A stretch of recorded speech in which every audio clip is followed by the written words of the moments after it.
Cette fois, Dieu vient faire son œuvre non dans un corps spirituel, mais dans un corps très ordinaire.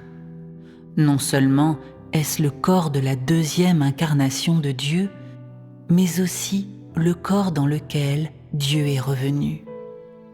C'est une chair très ordinaire. En lui, tu ne peux rien voir qui est différent des autres, mais tu peux recevoir de lui les vérités qui ne t'ont jamais été dites avant. Cette chair insignifiante est l'incarnation de toutes les paroles de vérité de Dieu. Elle assume l'œuvre de Dieu dans les derniers jours et est une expression de tout le tempérament de Dieu que l'homme doit en arriver à connaître. Ne désirais-tu pas ardemment voir le Dieu du ciel ? Ne désirais-tu pas ardemment comprendre le Dieu du ciel ? Ne désirais-tu pas ardemment voir la destination de l'humanité ?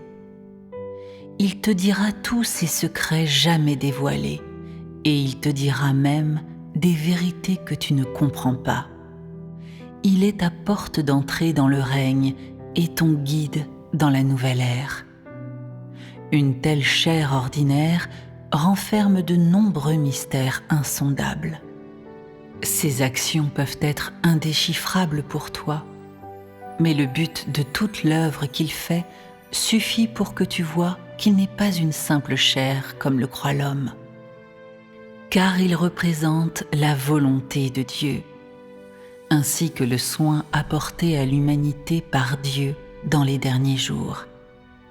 Bien que tu ne puisses pas entendre les paroles qu'il dit et qui semblent secouer les cieux et la terre, bien que tu ne puisses pas voir ses yeux comme des flammes ardentes, ni sentir la discipline de sa tige de fer, tu peux entendre la fureur de Dieu dans ses paroles et savoir que Dieu a de la compassion pour l'humanité.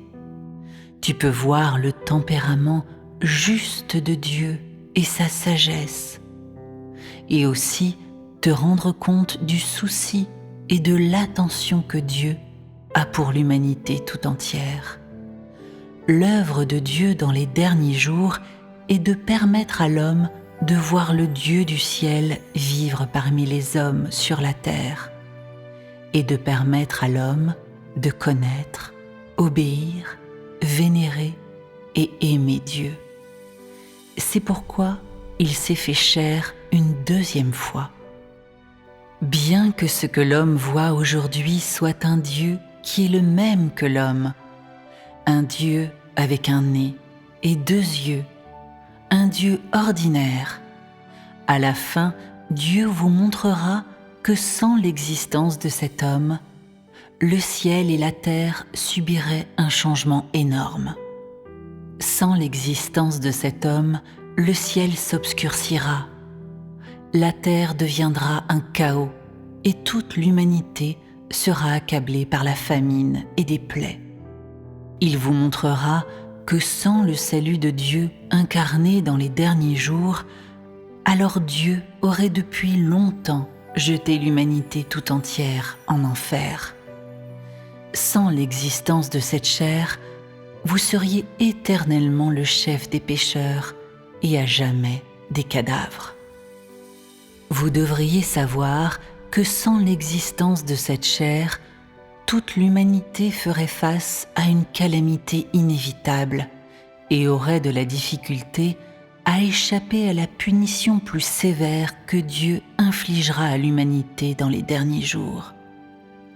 Sans la naissance de cette chair ordinaire, vous seriez tous dans un état où ni la vie ni la mort ne vous sont accordés, peu importe la façon dont vous les cherchez.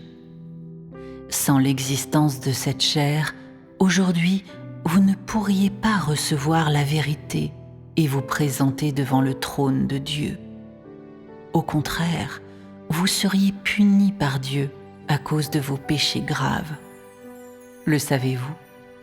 N'eût été le retour de Dieu dans la chair, personne ne pourrait être sauvé, et n'eût été la venue de cette chair, Dieu aurait depuis longtemps terminer l'ère ancienne.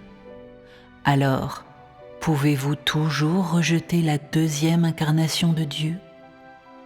Puisque vous pouvez tellement profiter de cet homme ordinaire, pourquoi ne l'acceptez-vous pas volontiers?